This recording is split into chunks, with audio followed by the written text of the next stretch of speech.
Moi, je m'appelle Jérémy. Je suis le gérant du tabac près Châtillon.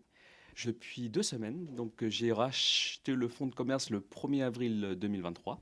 Je vends tout ce qui est cigarettes et je fais de la presse aussi. Donc les gens viennent chercher leurs journaux tous les matins.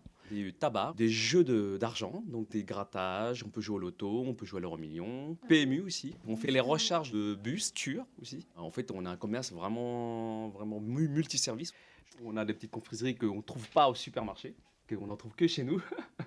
Je cherchais un commerce. J'ai fait avec ma compagne, on était parti au café, donc la tasse à café qui est dans le quartier de Châtillon. Donc on a vu la clientèle qui était chaleureuse. Non mais le quartier était tranquille, était sympathique, donc ça m'a bien plu. Donc c'est pour ça que le jour même, je signais qu'ils pouvaient retirer l'affaire de leur site internet. Le tabac, on va dire que c'est l'un des poumons du quartier, quoi, avec le bar. C'est là, les gens, ils se rencontrent, ils viennent chercher leurs services. Et c'est les commerces essentiels. Voilà. Après, il faut mettre du soi aussi, hein. Ça marche pas tout seul, hein.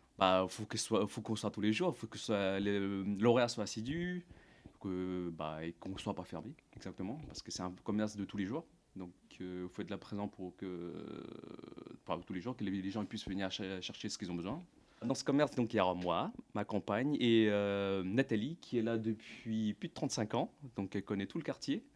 Il y a quand même quelques prénoms, on en retient, et non, sinon il y a trop de passages, on ne peut pas tous les retenir, mais il faut du temps. On est là pour accueillir les gens, essayer de découvrir les personnes qui viennent chez nous et de les accueillir du mieux qu'on peut. Je leur dirais que je les accueillerai avec le sourire et que je ferai mon maximum pour qu'ils soient contents du commerce et du service qu'on offre. Voilà.